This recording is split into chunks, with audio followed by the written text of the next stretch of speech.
My wife said, "My sister is going through a divorce. She needs me every night this week." I replied, "You're a good sister." Then her sister posted happy anniversary photos with her husband. I waited outside my wife's office. She left with him. Their faces turned to stone when they saw me. That's how it started. Not with some dramatic explosion or confrontation in a restaurant. Just me, Raymond Tate, 41 years old, sitting in my 10-year-old Honda Civic in a parking garage, watching my wife of 12 years walk out of her office building with another man's hand on her back. But let me back up a little. Give you the whole picture before we get to the part where everything goes sideways. I'm an IT field engineer. Nothing glamorous about it. I fix servers, install networks, troubleshoot systems that crash at the worst possible moments. It pays decent, keeps the lights on, and gives me enough flexibility to pick up our 8-year-old son Andrew from school when Melissa has to work late, which lately has been happening a lot. Melissa works in corporate HR consulting. She's good at it too. Charming, professional, knows how to handle difficult people. I used to think that was one of her best qualities. Turns out, being good at handling people includes being good at handling me. The sister thing started 3 weeks ago. Jennifer, Melissa's younger sister, was supposedly having marriage troubles.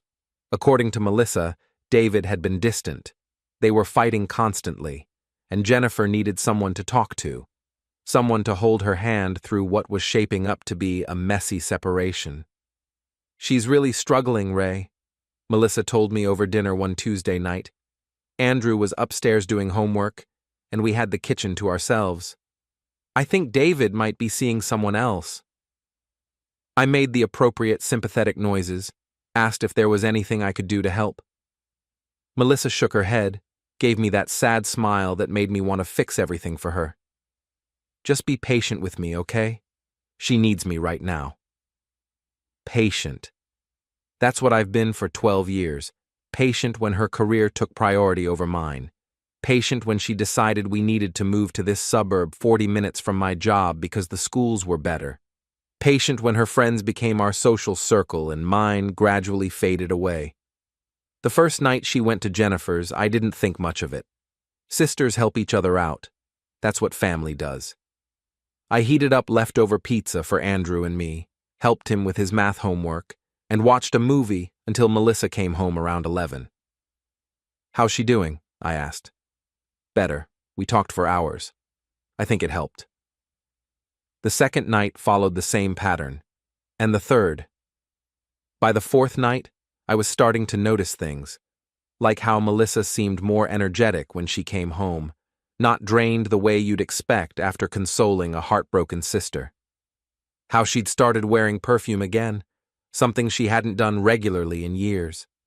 How she'd check her phone constantly and smile at messages she wouldn't share. But I'm not a suspicious person by nature. I believe what people tell me until I have reason not to. Maybe that makes me naive. Maybe it makes me a decent human being. Either way, it took me longer than it should have to start asking questions. The breakthrough came on a Thursday night.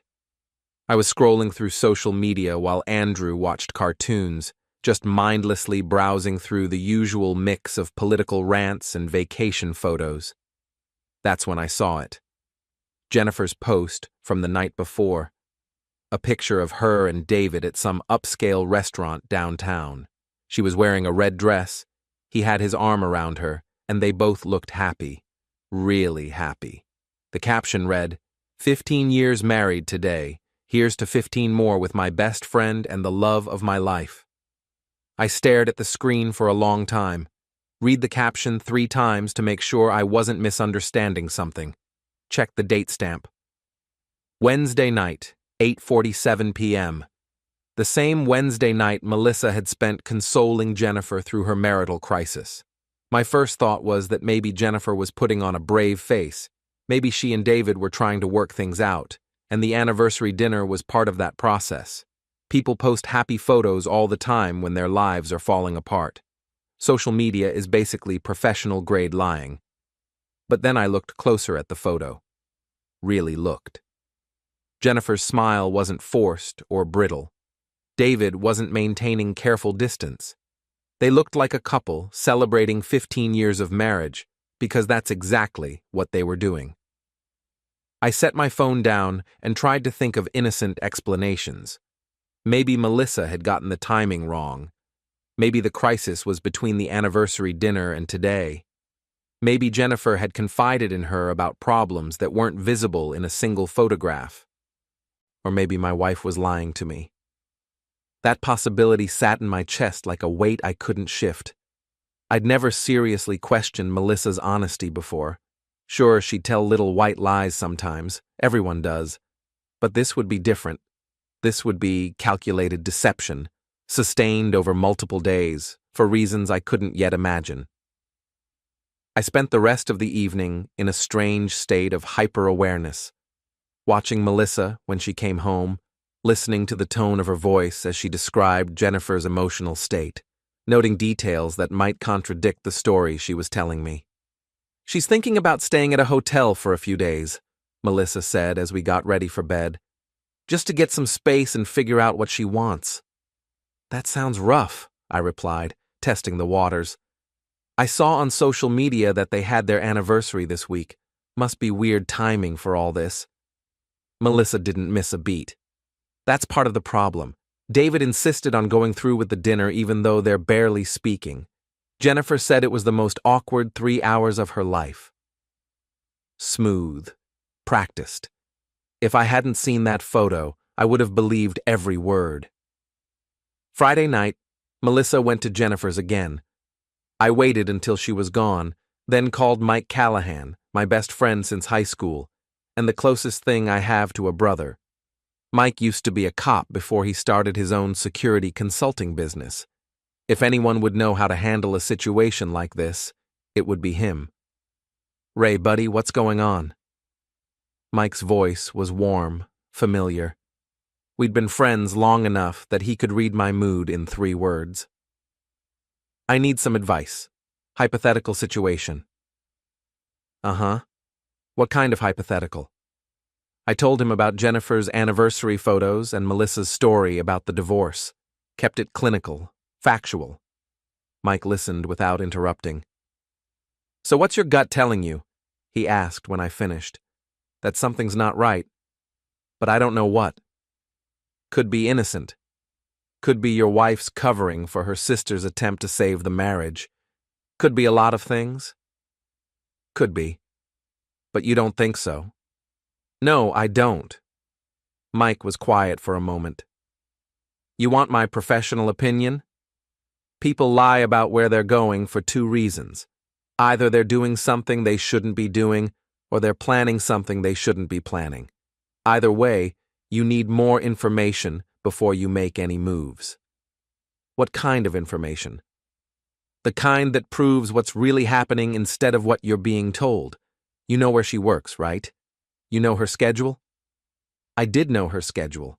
Melissa worked at a mid-sized consulting firm downtown, usually left the office around 5:30 unless she had client meetings. Her building had visitor parking across the street, and the parking garage had clear sightlines to the main entrance. "I'm not suggesting you do anything crazy," Mike continued. "But if you want to know where your wife goes after work, there are ways to find out." Saturday and Sunday passed normally. Melissa stayed home, we did family things, and I almost convinced myself I was being paranoid. Almost. Monday morning, I made a decision. I rearranged my afternoon appointments, finished my last service call early, and drove downtown to Melissa's office building. The parking garage Mike had mentioned was perfect, elevated, anonymous, with a clear view of the main entrance. I felt ridiculous sitting there, like some creepy stalker instead of a husband trying to understand why his wife was lying to him. But I stayed anyway, watching office workers stream out of the building as the day wound down. At 5:35, I saw her. Melissa emerged from the glass doors wearing the blue dress I'd complimented that morning, her laptop bag slung over her shoulder. She paused on the sidewalk, checking her phone, and I thought for a moment she might be calling me. Then he appeared beside her. Tall, probably late 30s, wearing an expensive suit and the kind of confident smile that comes from never being told no. I didn't recognize him, but the way he moved into Melissa's personal space suggested they knew each other well. Very well. His hand found the small of her back as they walked toward the parking area. Not a casual touch between colleagues, the kind of touch that claims ownership. I started my car and followed at a distance as they approached a silver Audi A6. He opened the passenger door for her, waited while she settled inside, then walked around to the driver's seat with the satisfied air of a man whose evening was going exactly as planned. They pulled out of the parking area and headed west, away from our suburb, away from Jennifer's house, toward a part of town I recognized as the entertainment district. Hotels, restaurants, bars, places where people went when they wanted privacy. I followed them for 6 blocks before making a choice that would change everything. Instead of continuing surveillance, instead of gathering more evidence, I pulled into the intersection ahead of them and stopped. The Audi's headlights illuminated my Honda as I sat blocking their path. Through my rearview mirror, I could see 2 faces staring back at me from behind the windshield. Melissa in the passenger seat, her mouth slightly open in shock. The man beside her, his confident expression cracking as he realized who was sitting in the car in front of them. Their faces turned to stone, not surprise, not embarrassment. Stone. The look of people who had been caught in the middle of something they couldn't explain away. I didn't get out of my car, didn't walk back to confront them, didn't make a scene. I just sat there for 10 seconds that felt like 10 minutes, making sure they both got a good look at me, making sure they understood that I knew. Then I drove home. Melissa arrived 45 minutes later. I was in the kitchen, helping Andrew with his homework, when I heard her key in the lock. "Hey, you're home early," I called out, not looking up from Andrew's math problems. Jennifer was feeling better tonight. Didn't need me to stay as long. Her voice was steady, controlled. If I hadn't seen her face in that car, I might have believed her. "That's good. How's she holding up?" "Better. I think she and David might try counseling." The lies came so easily, so naturally. I wondered how long she'd been practicing them. Andrew finished his homework and went upstairs to play video games before bed. Melissa and I moved through our normal evening routine: dinner, dishes, mindless television. She seemed relaxed, even chatty, discussing weekend plans and Andrew's upcoming school project. I kept waiting for her to mention the incident with the car, to ask if I'd been downtown today, to offer some explanation for why she'd been in a vehicle with another man. But she never brought it up. As far as Melissa was concerned, nothing unusual had happened. That night, lying in bed beside my wife of 12 years, I stared at the ceiling and tried to process what I'd learned. Melissa was having an affair. The sister crisis was a cover story. The man in the Audi was her lover, and they'd been meeting regularly while I stayed home with our son. The betrayal hurt, but what hurt more was the calculation behind it. This wasn't a moment of weakness or a mistake that had spiraled out of control. This was planned, systematic deception. She'd looked me in the eye every night for 3 weeks and lied without hesitation. But here's the thing about being lied to. Once you know it's happening, you start seeing it everywhere. Little inconsistencies you'd previously ignored suddenly become obvious. The new perfume, the extra attention to her appearance, the way she'd started working late more often, the mysterious text messages that made her smile. I thought about confronting her directly, demanding an explanation, forcing the truth into the open. But something held me back. Maybe it was pride. Maybe it was the need to understand the full scope of what was happening before I acted. Or maybe it was something darker, the growing realization that I wanted more than just the truth. I wanted justice. Tuesday morning started like any other morning in our house. Melissa made coffee while I got Andrew ready for school. We discussed carpool schedules and grocery lists and whether we needed to call a plumber about the dripping faucet in the guest bathroom. domestic normalcy wrapped around the knowledge of her betrayal like a comfortable lie. I dropped Andrew at school and drove to my first appointment, a server installation at a law firm downtown. The irony wasn't lost on me. Spending my morning in a building full of divorce attorneys while my marriage crumbled in real time. The senior partner, a woman named Patricia Kellerman, walked me through their network requirements while I tried to focus on subnet configurations instead of my wife's lies. But Patricia had been practicing family law for 25 years, and she had the kind of sharp instincts that come from dealing with deception professionally. "You seem distracted today," she said, as I configured their firewall settings. "Everything all right?" I almost laughed. Everything was about as far from all right as it could get, but I wasn't about to confess my problems to a client. "Just thinking through the network topology," I said. "Want to make sure everything's properly secured." Patricia nodded, but her expression suggested she wasn't buying it. Security's important, especially when you're dealing with sensitive information. People think they can hide things these days, but digital footprints are everywhere. Emails, text messages, credit card records, GPS data from phones and cars. Amazing what you can discover when you know where to look.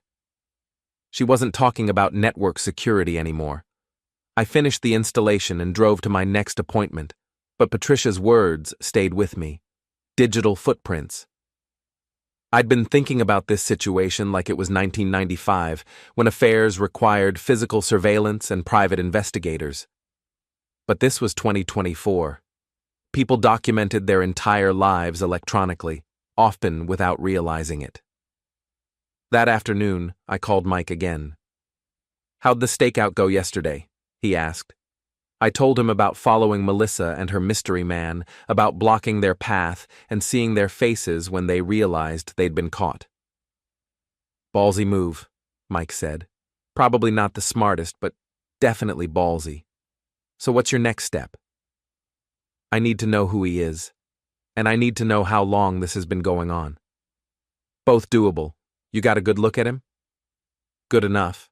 Late 30s, expensive suit, drives a silver Audi A6. He works at Melissa's company." That narrows it down. Most HR consulting firms aren't huge. Shouldn't be hard to identify him once we know where to look. Mike paused, and I could hear him thinking. "You sure you want to go down this road, Ray? Once you start digging, you're going to find things you can't unknow. Might be easier to just confront her directly, get everything out in the open." I'd been asking myself the same question all day. The smart move, the mature move, would be to sit Melissa down and have an honest conversation about what I'd seen.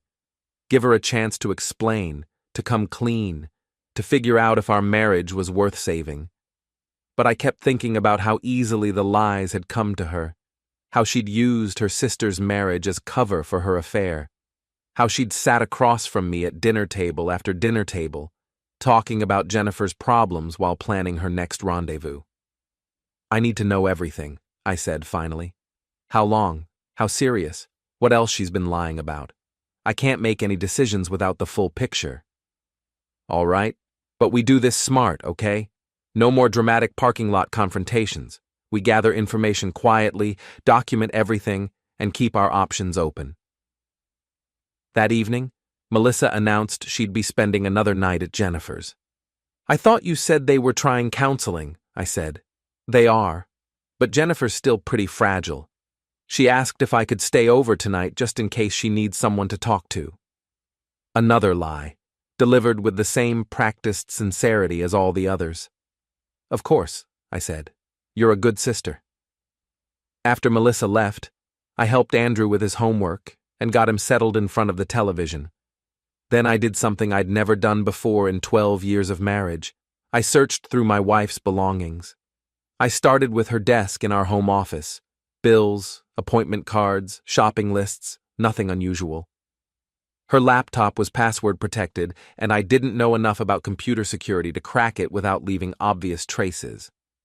But then I remembered something Patricia Kellerman had said about digital footprints. Melissa's phone was the obvious target, but she kept it with her constantly. Her tablet, however, was usually left charging on the kitchen counter. The tablet was logged into her email account, her social media, her cloud storage.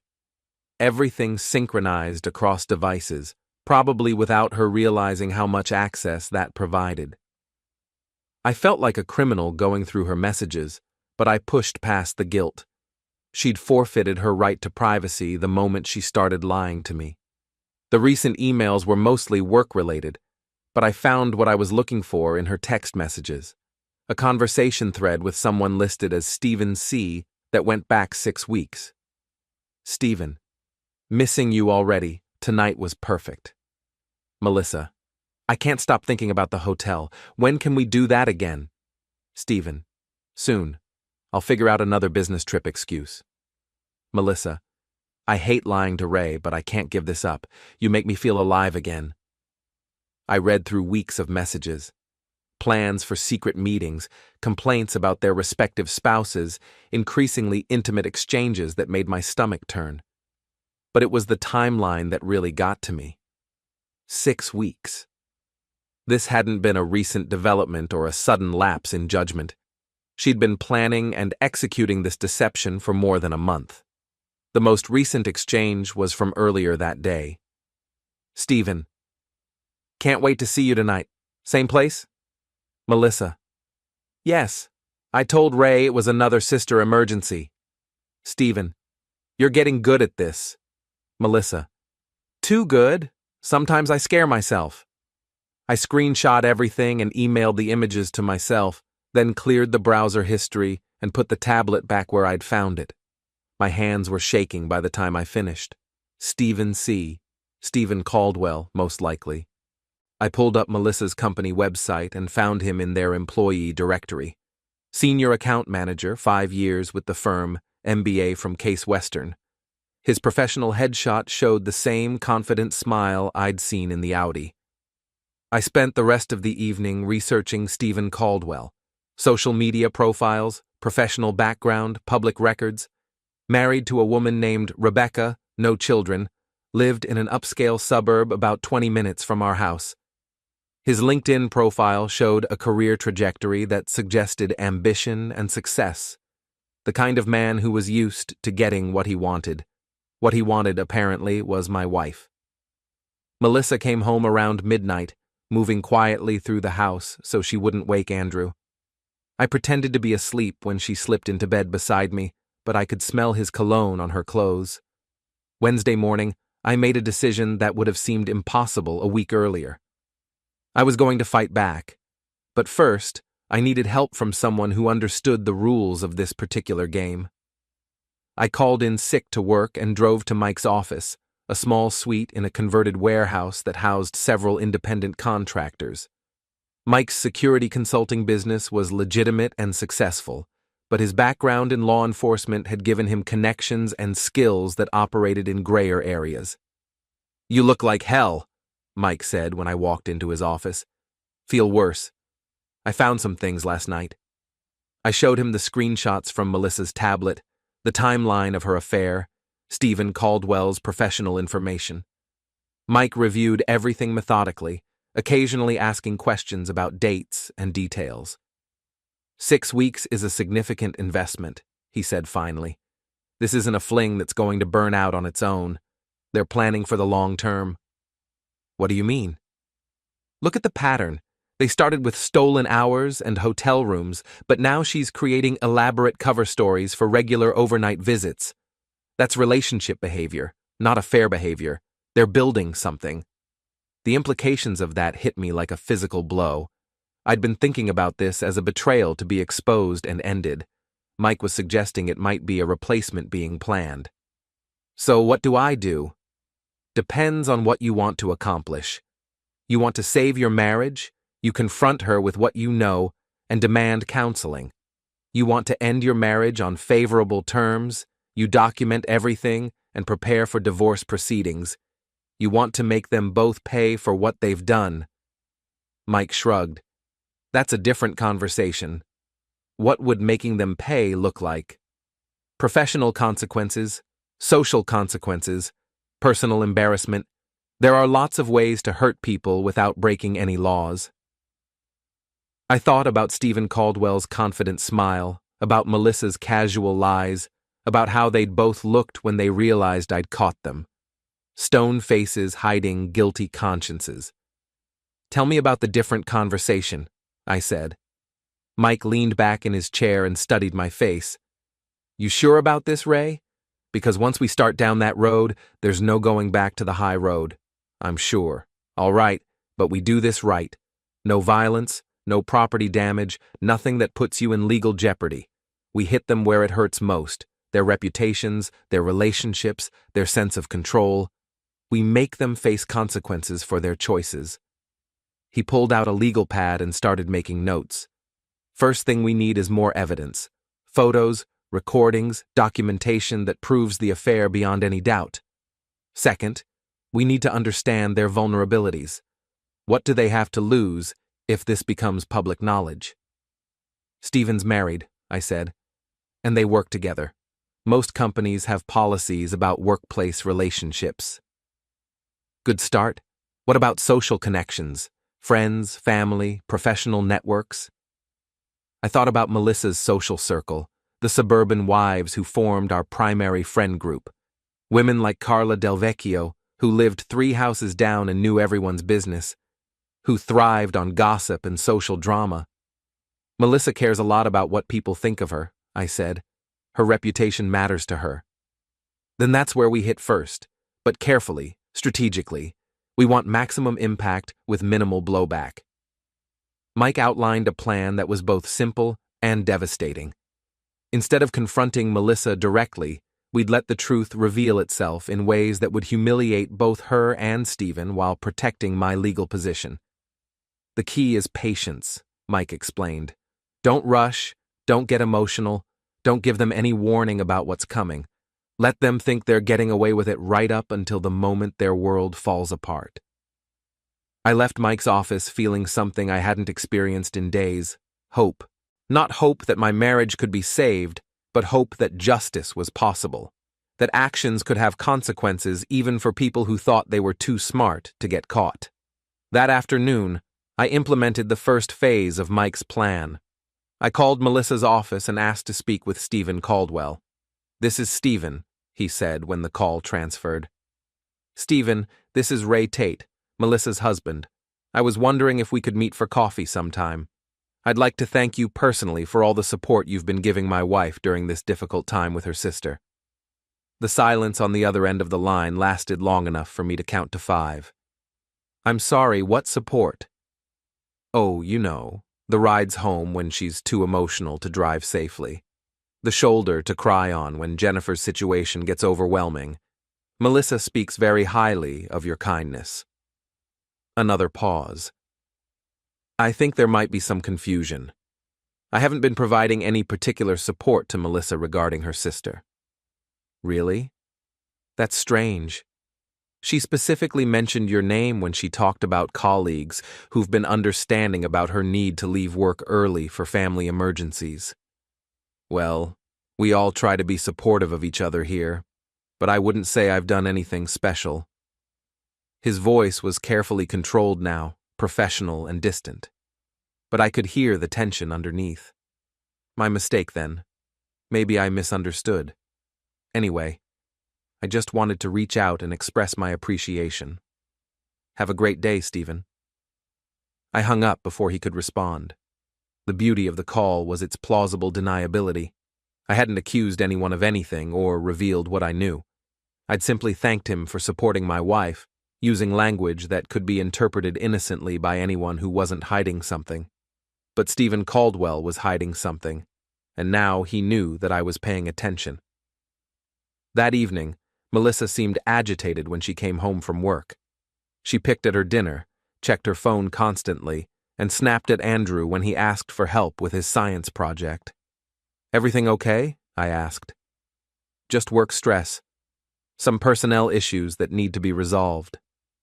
I wondered if Stephen had mentioned my phone call, if they were trying to figure out how much I knew and what they should do about it. "Nothing too serious, I hope." "No, just the usual office politics. You know how it is." I did know how it was, but I was learning that I knew a lot more than Melissa realized. That night, she announced that Jennifer needed her again. 2 nights in a row, I said. She must really be struggling. It's a difficult time. I can't abandon her when she needs me most. Of course not. Family comes first. But this time, I was ready. I followed them to the Marriott downtown. Not directly. I'd learned my lesson about dramatic confrontations. This time I stayed back, used Mike's advice about surveillance techniques, and documented everything with my phone camera. Steven's silver Audi pulled into the hotel parking garage at 6:45 p.m. Melissa got out of the passenger side wearing a dress I'd never seen before, something black and elegant that she definitely hadn't worn to work that morning. They walked into the hotel lobby together, Steven's hand on her back in that same possessive gesture I'd witnessed outside her office. I waited 15 minutes, then followed them inside. The lobby bar was dimly lit, designed for intimate conversations and private meetings. I found a corner table with a clear view of where they sat, ordered a beer I didn't want, and activated the video recording function on my phone. They looked comfortable together, relaxed in a way that spoke of established routine. Steven ordered wine, something expensive based on the bottle the server brought to their table. Melissa laughed at his jokes, leaned into his personal space, touched his hand while they talked. I recorded 12 minutes of footage before they left for the elevators. 12 minutes of my wife behaving like a woman in love with someone who wasn't her husband.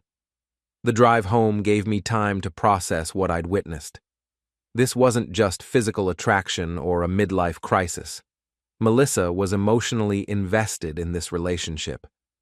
The way she looked at Steven, the way she responded to his attention. It was how she used to look at me years ago, before marriage and parenthood and routine had worn away the excitement. She was replacing me, not just cheating on me, but actively building a new life that didn't include me. That realization should have devastated me. Instead, it crystallized my resolve. If Melissa wanted to destroy our marriage, she was welcome to do it. But she was going to pay for the privilege. Thursday morning, I uploaded the hotel footage to a secure cloud storage account and sent copies to Mike. Then I did something that felt both petty and necessary. I created a fake social media account and sent a friend request to Rebecca Caldwell, Steven's wife. Rebecca's profile was public, filled with photos of her and Steven at various social events. Charity galas, work functions, vacation trips to places like Napa Valley and Martha's Vineyard. They looked happy together, or at least they looked like people who wanted others to think they were happy together. Her most recent post was from the previous weekend, a photo of Steven grilling steaks in their backyard, captioned, "My handsome husband making dinner for his favorite girl." The timestamp showed it was posted on Saturday night, approximately 24 hours before Steven was buying expensive wine for my wife at a downtown hotel. I accepted Rebecca's friend request using a profile that identified me as a local photographer interested in connecting with people in the area. Generic enough to avoid suspicion, specific enough to explain why a stranger might want to follow her social media activity. My plan was simple: establish a connection with Rebecca that would allow me to share information about her husband's activities when the time was right. Not immediately, that would be too obvious, but eventually, when maximum damage could be achieved. That afternoon, I received an unexpected call from Carla Del Vecchio, our neighbor and Melissa's closest friend in the subdivision. "Ray, honey, is everything all right with you and Melissa?" "Everything's fine, Carla. Why do you ask?" "Well, I saw her getting out of some man's car yesterday evening, right there in your driveway. I wasn't trying to be nosy, but I was walking Buster and couldn't help but notice." Carla was absolutely trying to be nosy. It was her primary hobby, but this was useful information. "What kind of car?" "Silver sedan, looked expensive. The man was very handsome, well-dressed. I just thought it was odd because Melissa's car was in the garage, so I couldn't figure out why she'd need a ride home." Steven had driven her to our house. Either they were getting careless, or Melissa was getting bold enough to bring her affair into our neighborhood. Probably just a colleague, I said. Maybe her car was having problems. Oh, that makes sense. I was worried there might be some kind of trouble. You know how people talk in neighborhoods like this. I did know how people talked, which gave me an idea. Carla, can I ask you something? Hypothetically, if someone in the neighborhood was having marital problems, how quickly would that information spread? Oh my goodness, Ray, are you and Melissa okay? I knew something seemed off when I saw that car. We're fine. I was just curious about the gossip network around here. Sometimes I feel like everyone knows everyone else's business. Well, you're not wrong about that. Information travels fast when you've got this many stay-at-home moms with too much time on their hands. Why do you ask? No reason, just making conversation. But Carla's call had given me insight into something I hadn't considered, the power of neighborhood gossip as a weapon. Melissa cared deeply about her reputation among our social circle. If that reputation was damaged, if she became the subject of whispered conversations and knowing looks, it would hurt her in ways that private confrontation couldn't match. That evening, Melissa stayed home. We had dinner as a family, watched Andrew's soccer practice, and maintained the pretense of normal married life. But I noticed she was more attentive than usual, more affectionate, more engaged in conversation.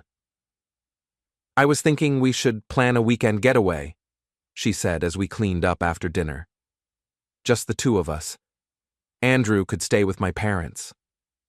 That sounds nice. What brought this on? I just feel like we haven't been connecting lately.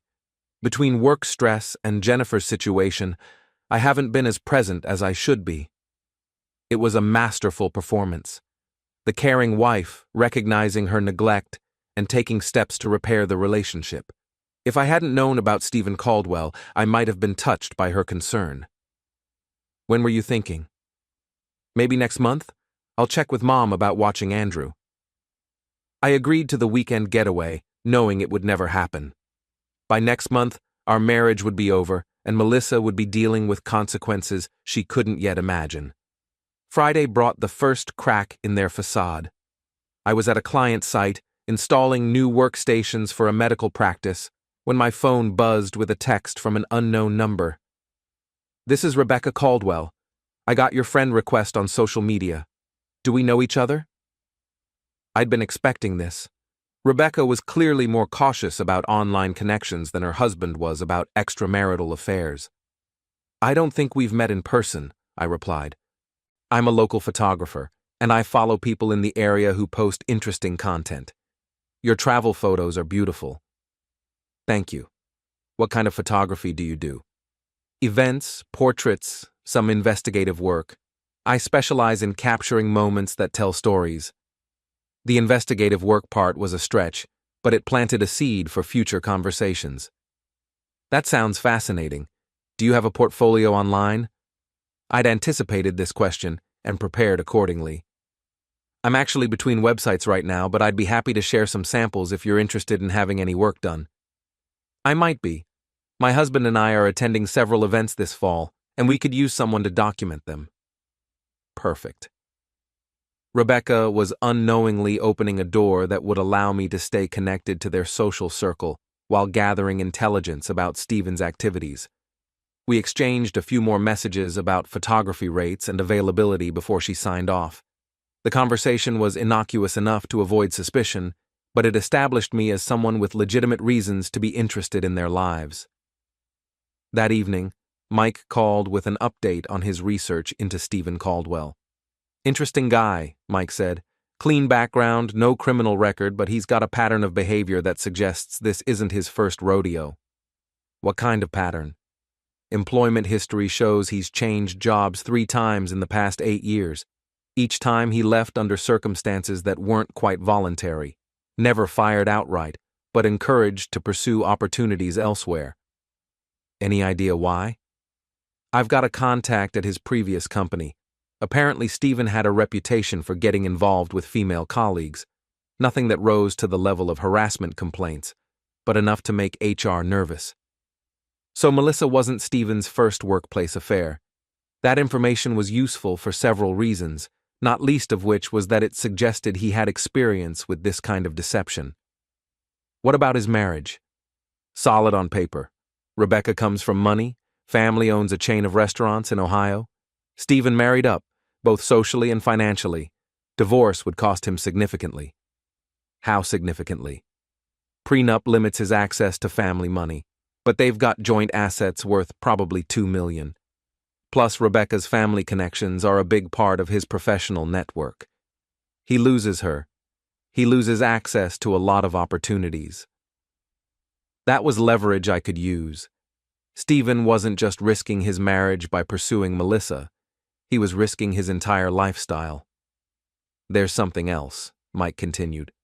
I had my contact do some digging into the company policies at Melissa's firm. They've got strict rules about workplace relationships. Employees are required to disclose romantic involvement with colleagues, and relationships between different levels of the hierarchy are prohibited entirely. What levels are Melissa and Stephen? He's senior management, she's mid-level. If HR finds out about their relationship, they're both looking at disciplinary action, possibly termination. The pieces were falling into place. Stephen and Melissa thought they were conducting a secret affair, but they were actually building a house of cards that could be toppled with the right pressure applied at the right moment. When do we make our move? I asked. Soon. But first, we need one more piece of evidence. Something that proves the relationship beyond any reasonable doubt. What did you have in mind? Hotel records, credit card statements, something that shows a pattern of meetings over time. The text messages and surveillance footage are good, but they could be explained away as isolated incidents. I thought about what Mike was asking. Getting access to hotel records or credit card statements would require either illegal activity or cooperation from institutions that had no reason to help me. How do we get that kind of information legally? We don't. We get them to provide it themselves. How? Leave that to me. But Ray, once we do this, there's no going back. Are you absolutely certain this is how you want to handle things? I thought about Melissa's lies, about Stephen's confident smile, about the way they'd looked when they realized I'd caught them. Stone faces hiding guilty consciences. I'm certain. All right, give me until Monday to set things up. Then we bring their world down around their ears. That weekend passed in a haze of forced normalcy. Melissa and I took Andrew to his soccer game, had lunch with her parents, attended a neighborhood barbecue where Carla made pointed comments about marriage and trust that flew over everyone else's heads, but landed like arrows in my chest. Sunday night, Melissa announced that Jennifer needed her again. How many nights this week does that make? I asked. I don't know. I'm not keeping count. My sister needs me. Of course. I just want to make sure Andrew and I aren't neglecting our own needs while you take care of hers. Melissa's expression hardened slightly. What's that supposed to mean? Nothing. Just that this situation with Jennifer has been going on for weeks now. I'm wondering when things might get back to normal. When my sister's marriage is stable again. I can't put a timeline on emotional healing, Ray. No, I suppose you can't. But I could put a timeline on justice.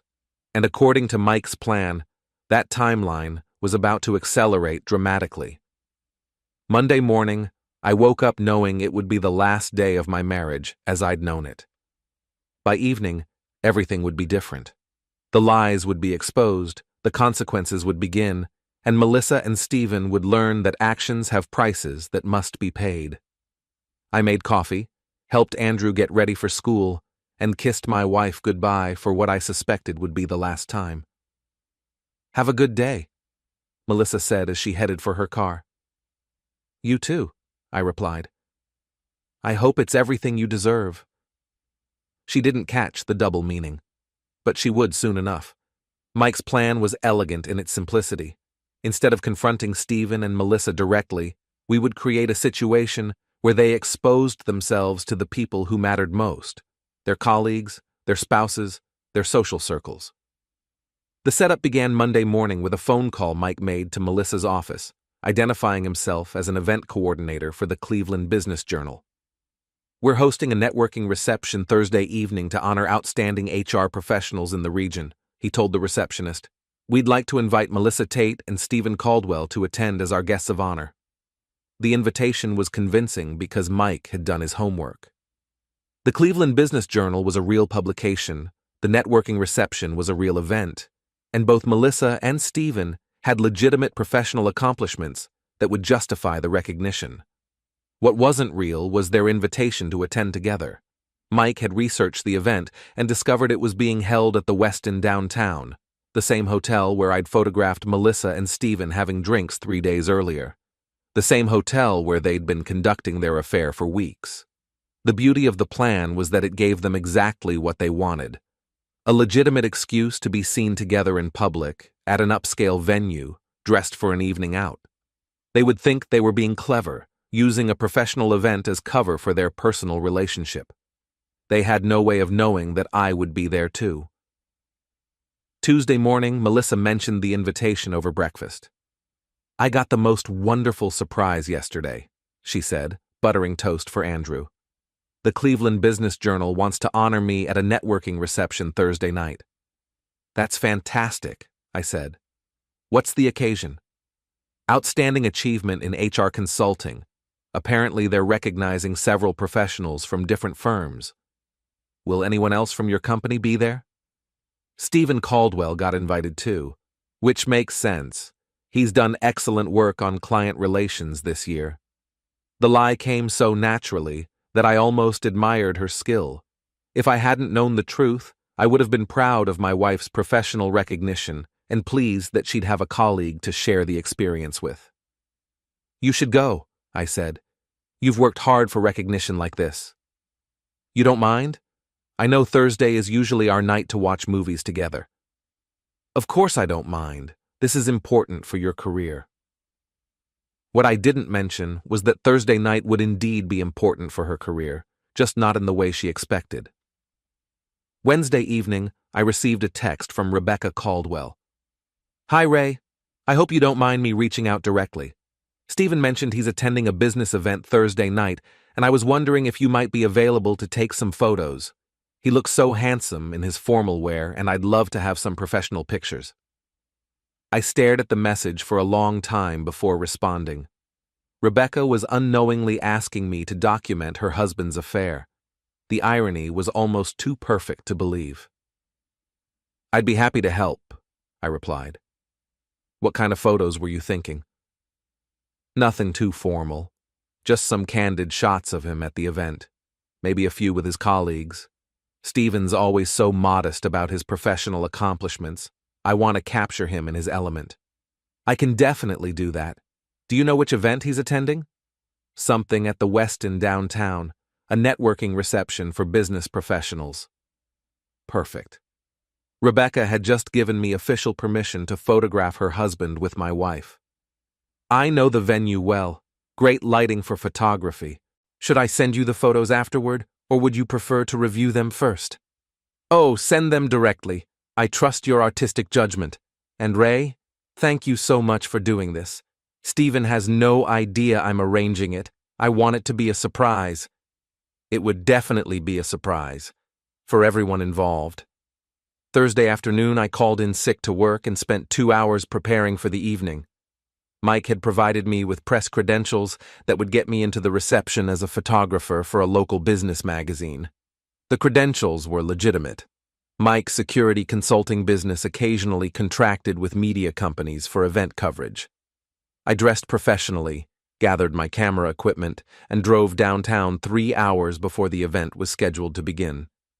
The extra time allowed me to scout the venue, identify optimal positions for photography, and coordinate with Mike about timing and logistics. The Westin lobby was already buzzing with activity when I arrived. Hotel staff were setting up registration tables and directing vendors to the ballroom where the reception would be held.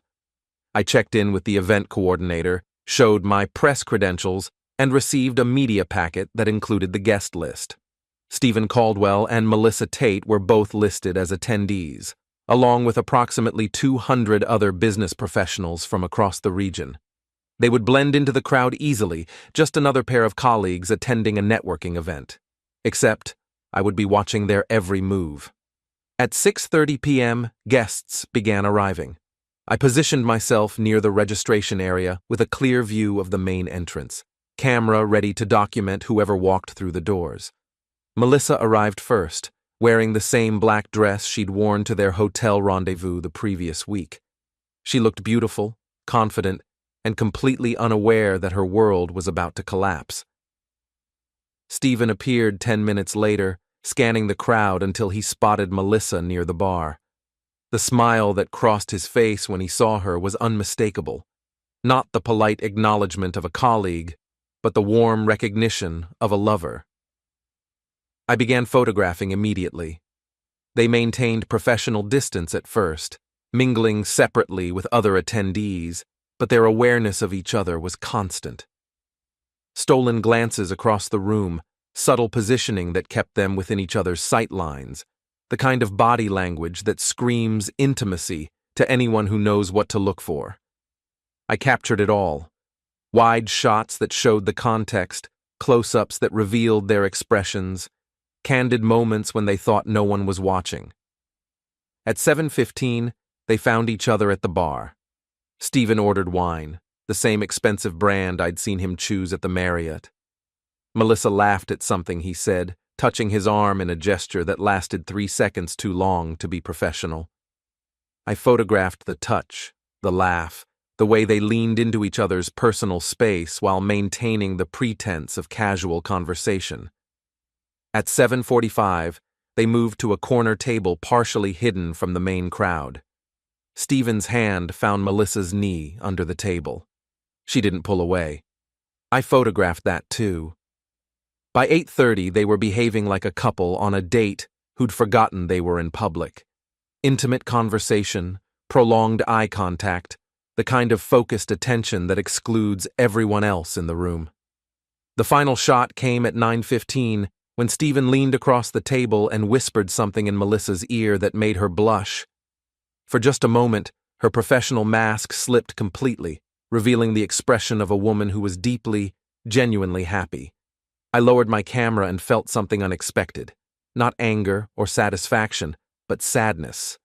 This was how Melissa used to look at me, years ago, before life and routine and familiarity had worn away the excitement. Stephen made her feel alive in ways I apparently no longer could. But that realization didn't change what had to happen next. I uploaded the photos to my laptop and began editing the most revealing images.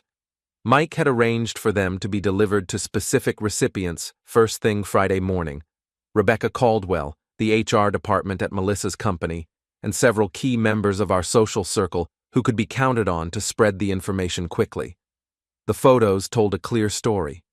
Two colleagues who were obviously involved in a romantic relationship, conducting themselves inappropriately at a professional event, believing they were unobserved and safe. They were neither. At 10 p.m., Stephen and Melissa left the reception together. I followed them to the parking garage and documented their departure in Stephen's Audi, heading in the direction of the hotel rooms upstairs. I didn't follow them further. I had everything I needed. Friday morning, I woke early and waited for the consequences to begin. The first call came at 8:30 a.m. Melissa's phone rang while she was getting dressed for work, and I heard her answer with her usual professional cheerfulness. Melissa Tate. The cheerfulness vanished within seconds. What? No, there must be some mistake. I can explain everything. She walked into our bedroom and closed the door, but I could hear her voice rising in pitch and volume as the conversation continued. Those photos are taken completely out of context. Stephen and I were simply attending a networking event. There's nothing inappropriate about colleagues having a professional conversation. A longer pause then. I understand your concerns, but I assure you this is all a misunderstanding. I'll be happy to discuss this in person when I get to the office. She hung up and immediately dialed another number. Stephen, we have a problem. Someone took photos of us last night and sent them to HR. We need to coordinate our story before we talk to anyone else. I couldn't hear Stephen's response, but Melissa's end of the conversation made it clear that their secret was no longer secret. I don't know who could have done this. The photographer seemed legitimate, but maybe someone hired him specifically to spy on us. Another pause. No, we stick to the colleague story. We were both invited to a professional event. We happened to sit together. There's nothing more to it than that. She hung up and spent the next 10 minutes pacing around our bedroom, occasionally picking up her phone as if to make another call, then putting it down again. Finally, she emerged from the bedroom dressed for work, but looking shaken. "Everything all right?" I asked, not looking up from my coffee. "Just some confusion at the office, nothing I can't handle." "Anything I can help with?" "No, it's just workplace politics. You know how these things go." I did know how these things went. But Melissa was about to learn that workplace politics was the least of her problems. The second wave of consequences hit around noon. I was at a client site when Carla Del Vecchio called my cell phone. "Ray, honey, I just got the most disturbing email. Someone sent me photos of Melissa at some kind of business event, and I have to tell you, these pictures are very concerning." "What kind of photos?" "Photos of her with that same man I saw dropping her off at your house. They're sitting very close together, touching each other, looking very intimate. Ray, I think you need to see these. Can you forward them to me?" "Of course. But honey, I have to ask, did you know about this? Because if Melissa is having an affair, you have every right to know about it." The photos arrived in my inbox 30 seconds later. Mike had done excellent work. The images were clear, well-composed, and absolutely damning. Anyone looking at them would reach the same conclusion Carla had reached. "Ray, are you still there?" "I'm here, just looking at the photos. I'm so sorry. I know this must be devastating for you. It's certainly eye-opening." "What are you going to do?" "I'm not sure yet. I need to process this information first." "Well, if you need someone to talk to, you know where to find me. And Ray, I want you to know that everyone in the neighborhood is on your side. What Melissa's doing is inexcusable." Everyone in the neighborhood, which meant the photos had been distributed widely enough to ensure maximum social damage. The third wave came at 2 p.m. when my phone rang with a call from Rebecca Caldwell. "Ray, this is Rebecca. I hope you don't mind me calling, but I received some very disturbing photographs this morning, and I need to ask you about them." "What kind of photographs?" "Pictures of my husband Stephen with a woman named Melissa Tate at a business event last night. The photos show them behaving very inappropriately for colleagues." Her voice was controlled, but I could hear the strain underneath. "I'm sorry to hear that, Rebecca. The thing is, the photos were taken by a professional photographer, someone who knew exactly what they were looking for and how to document it. I can't help but wonder if you might know something about this situation." "What makes you think I would know anything?" "Because Melissa Tate is listed in the phone directory as being married to Raymond Tate. And you're a photographer who specializes in capturing moments that tell stories." Rebecca was sharper than I'd given her credit for. But she was also a woman whose world had just collapsed, and she deserved honesty. "Yes, Melissa is my wife. And yes, I took those photographs." "So you knew about the affair?" I suspected. The photos confirmed it. Rebecca was quiet for a long moment. When she spoke again, her voice was different, harder, more determined. "How long has this been going on?" "Based on what I've discovered, at least 6 weeks, probably longer." 6 weeks. She repeated the time frame like she was trying to make sense of it. "We just celebrated our anniversary last month. Stephen took me to dinner, told me how much he loved me, how lucky he was to have me in his life." "I'm sorry, Rebecca. I know this is painful." "Painful doesn't begin to cover it. But Ray, I want you to know that I'm grateful you sent me those photos. I deserve to know the truth about my marriage." "What are you going to do?" "I'm going to destroy him. Professionally, socially, financially. Steven thinks he can have his cake and eat it too, but he's about to learn that choices have consequences. If you need any additional documentation of their relationship, I have text messages, surveillance footage, hotel records. Send me everything. My divorce attorney will want to see all of it. I spent the next hour compiling evidence and sending it to Rebecca. By the time I finished, Stephen Caldwell's life was about to become very complicated. The fourth wave hit at 4 p.m. when Melissa called me from her car. "Ray, I need you to listen to me very carefully. Someone has been taking photos of me and Stephen, and they've sent them to people at work and in our neighborhood. The pictures make it look like we're having an affair." "Are you having an affair?" The question hung in the air for 10 seconds before Melissa answered. "No, absolutely not. Stephen and I are colleagues and friends, nothing more. These photos are being deliberately misinterpreted by someone who wants to cause trouble." "Who would want to cause trouble for you?" "I don't know. Maybe someone at work who's jealous of my success. Maybe a competitor who wants to damage the company's reputation. All I know is that these accusations are false, and I need you to believe me." "I believe you," I said. It was a lie, but it was the lie she needed to hear to keep digging herself deeper. "Thank you. I was so afraid you might doubt me." "Never. You're my wife. I trust you completely." "I love you, Ray. And I promise I'm going to figure out who's behind this and make them pay for what they've done to our family."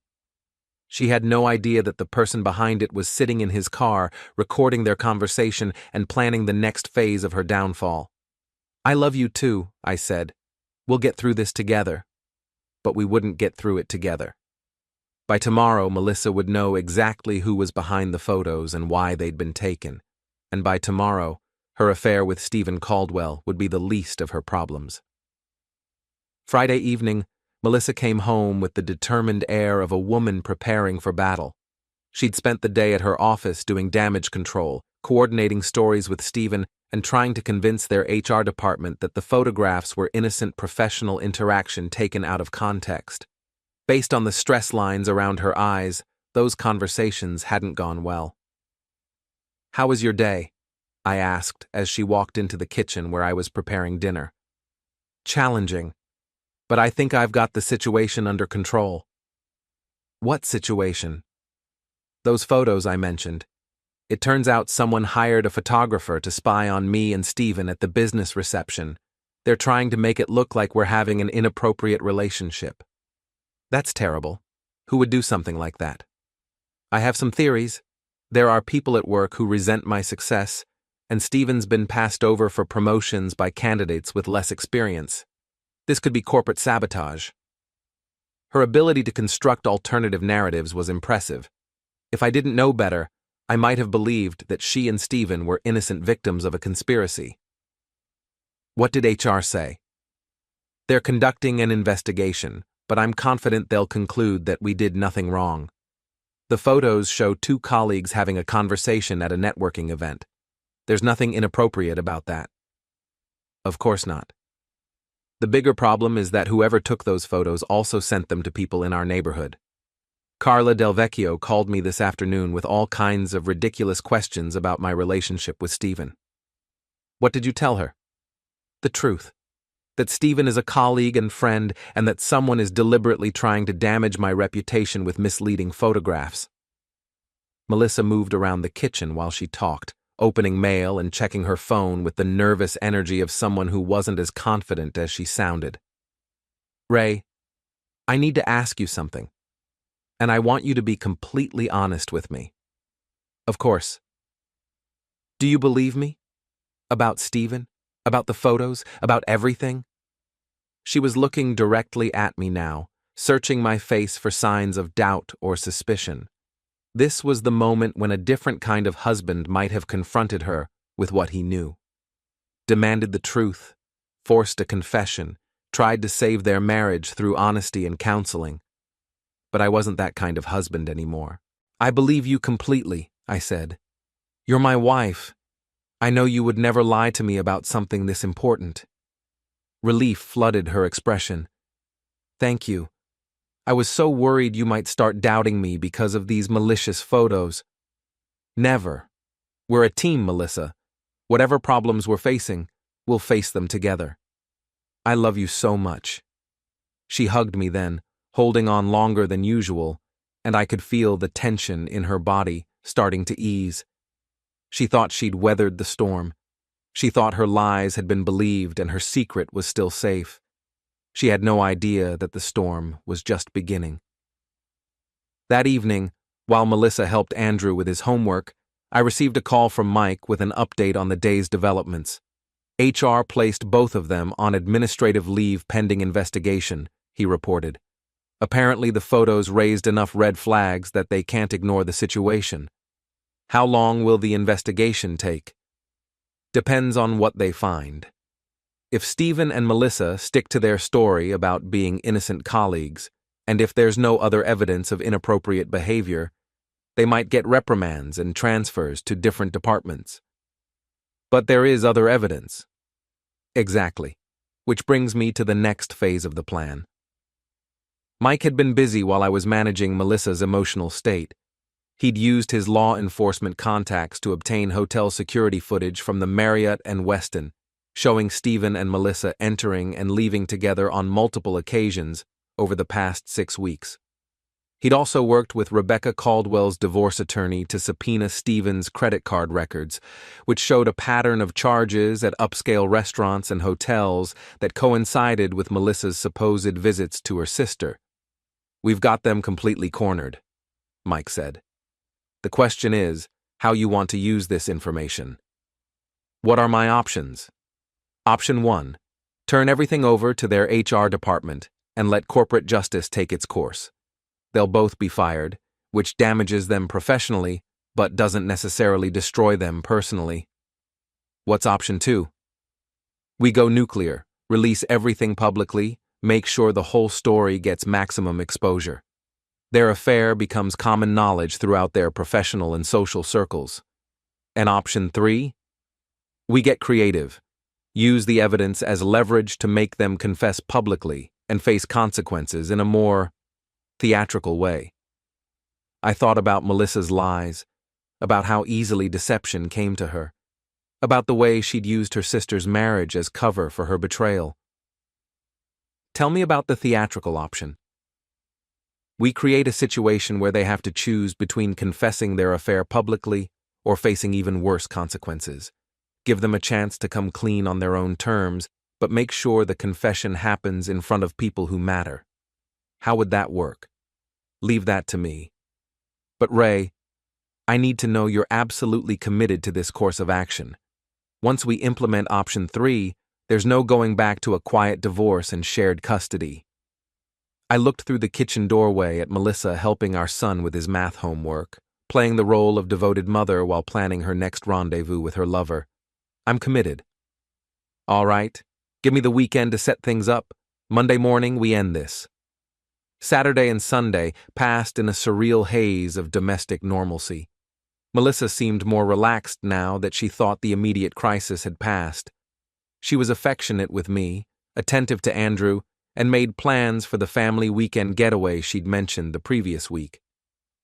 I was thinking we could go to that bed and breakfast in Amish country, she said over Sunday dinner. Just the 3 of us, no work stress, no neighborhood drama. What do you think? Sounds perfect, I said, knowing we'd never take that trip. Sunday evening, Melissa received a phone call that changed her entire demeanor. This is Melissa, she answered, then listened for several minutes without speaking. I see. And when would this meeting take place? Another pause. Yes, I understand the urgency. I'll be there. She hung up and turned to me with a troubled expression. That was Patricia Morrison from HR. She wants to meet with me first thing Monday morning to discuss the investigation. That sounds routine. Maybe. But she also said Stephen received the same call and that we're both required to attend, together. Is that unusual? Very. If they really believed we were innocent colleagues, they'd interview us separately. The fact that they want us in the same room suggests they think we've been coordinating our stories. Which, of course, they had been. What are you going to do? Stick to the truth. Stephen and I are colleagues who attended a business function together. Someone took misleading photographs and distributed them maliciously. We have nothing to hide. Melissa spent the rest of the evening preparing for Monday's meeting, reviewing her timeline of events and rehearsing explanations for anything that might seem suspicious. She was thorough, professional, and completely convinced that her lies were airtight. She was wrong. Monday morning, I woke early and drove to Melissa's office building. Mike had arranged for me to observe the HR meeting through a conference room window that faced the parking area. I wouldn't be able to hear the conversation, but I'd have a clear view of everyone's reactions when the evidence was presented. Melissa and Stephen arrived separately and met in the lobby before going upstairs together. Even from a distance, I could see the tension in their body language. They were trying to maintain professional distance, but their awareness of each other was obvious. At 9 a.m. sharp, they entered the conference room where Patricia Morrison and 2 other HR representatives were waiting. I positioned myself across the parking area with a clear view through the window. The meeting began with what appeared to be routine questions.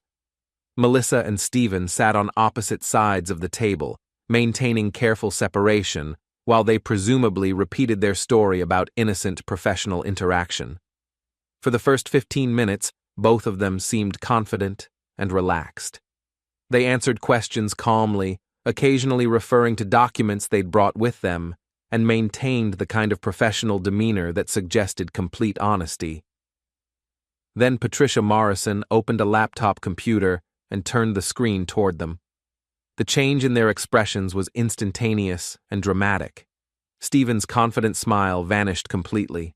Melissa's face went white, then red, then white again. They were watching the hotel security footage. For the next 10 minutes, Patricia Morrison methodically presented evidence while Stephen and Melissa tried to maintain their composure. But their body language told the real story. Slumped shoulders, nervous glances at each other, the kind of defeated posture that comes from knowing you've been caught. At 9:30, Stephen stood up abruptly and walked to the window. For a moment I thought he might have spotted me in the parking area, but his gaze was unfocused, distant. He was a man watching his career collapse in real time. Melissa remained seated, but her hands were shaking as she reached for her water glass. She said something to Patricia Morrison that caused all 3 HR representatives to lean forward with sharp attention. She was confessing. The meeting continued for another 20 minutes, with both Stephen and Melissa apparently providing detailed admissions of their affair. By the time it ended, they were both signing documents that I assumed were termination agreements. They left the building separately. Stephen walked to his car like a man in shock, moving slowly and checking his phone constantly. Melissa sat in her car for 5 minutes before starting the engine, and I could see her crying even from across the parking area. I drove home and waited for her to arrive with news of her termination. She walked through the front door at 11:30 a.m., still wearing her professional clothes, but looking completely defeated. "Ray, we need to talk." "Of course. What happened at your meeting?" "I've been fired." She said it simply, without explanation or context, as if the words themselves were too heavy to carry additional meaning. "Fired? Why?" "Because I've been lying to you. About Stephen, about Jennifer, about everything." I sat down across from her at the kitchen table and waited for the confession I'd been expecting for weeks. "Stephen and I have been having an affair. It started 2 months ago, and we've been meeting regularly ever since. The story about Jennifer's divorce was a cover so I could spend time with him." "How long have you been lying to me?" "Too long. And I'm sorry, Ray. I'm so sorry for everything." She was crying now, the kind of deep, exhausted crying that comes from carrying secrets too heavy to bear. "Do you love him?" "I thought I did. But sitting in that conference room this morning watching our lives fall apart because we couldn't keep our hands off each other, I realized that what we had wasn't love. It was just excitement and selfishness and stupidity." "What happens now?" I don't know. Steven's been fired too. His wife knows about the affair. Everyone in our neighborhood knows. I've destroyed everything that mattered to me for something that wasn't even real. I reached across the table and took her hand. She looked surprised by the gesture but didn't pull away. Melissa, I need to tell you something. What? I've known about the affair for weeks. I'm the one who took the photographs. I'm the one who sent them to HR and Rebecca and everyone else. She stared at me for a long time without speaking. When she finally found her voice, it was barely a whisper. You knew? I knew. And you let me keep lying to you? I wanted to see how far you'd take it, how many lies you'd tell, how much you were willing to destroy for someone you barely knew. Why didn't you just confront me? Because confronting you would have given you a chance to minimize what you'd done, to claim it was a mistake or a moment of weakness. This way, you had to face the full consequences of your choices. Melissa pulled her hand away from mine and stood up from the table. So this was all planned? The photographs, the investigation, everything? Everything. How long have you been planning this? Since the night I followed you to the hotel and realized you weren't the person I thought I married. She walked to the kitchen window and stared out at our backyard, where Andrew's soccer ball sat abandoned in the grass. What happens to us now? She asked without turning around. That depends on you. What do you mean? I mean you have a choice to make. You can fight this, try to salvage something from the wreckage, attempt to rebuild our marriage on a foundation of honesty instead of lies. Or you can accept that some things can't be repaired once they're broken. Melissa turned around to face me, and I could see that she was no longer crying. Her expression was calm, resolved, almost peaceful. Ray, I want you to know that I never meant for things to go this far. When Steven and I first started talking, it was just conversation, harmless flirtation. I told myself it didn't mean anything. But it did mean something. It meant I was selfish and stupid and willing to risk everything good in my life for something that felt exciting. And now? Now I know that excitement isn't worth the price I've paid for it. But I also know that you and I can't go back to the way things were. Not after this. No, we can't. So what happens next? I looked at my wife of 12 years, the mother of my son, the woman who had shared my bed and my life and my dreams for more than a decade. She was still beautiful, still intelligent, still capable of being the kind of partner someone would be lucky to have. But she wasn't my partner anymore. She'd made that choice when she decided that lying to me was easier than talking to me about whatever was missing in our marriage. Next, we figure out how to end this with dignity, I said. We protect Andrew, we divide our assets fairly, and we both try to learn something from the mistakes we've made. And Steven? Steven's not our problem anymore. He's Rebecca's problem now. Melissa nodded slowly, accepting the reality of our situation with more grace than I'd expected. Ray, can I ask you something? Of course. Do you hate me? I thought about her question for a long time before answering. No, I don't hate you. I'm disappointed in you, and I'm angry about the lies, but I don't hate you. You're still the mother of my son, and someone I cared about for a very long time. Thank you for that. But Melissa, I need you to understand something. What you did to our marriage, to our family, to me, those actions have consequences that go beyond divorce papers and custody arrangements. You broke something that can't be fixed. I know. I hope you do. Because the next time you're in a relationship with someone, I hope you remember how this felt. How it felt to lose everything because you thought you could have everything. She was crying again, but quietly now, without the desperate edge that had marked her earlier tears. I'll remember, she said. And with that admission, our marriage officially ended.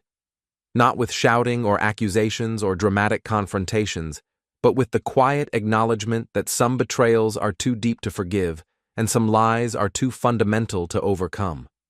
The faces that had turned to stone in that parking lot weeks earlier had finally cracked completely, revealing the emptiness underneath. Justice, it turned out, was less satisfying than I'd expected. But it was still justice, and sometimes that has to be enough.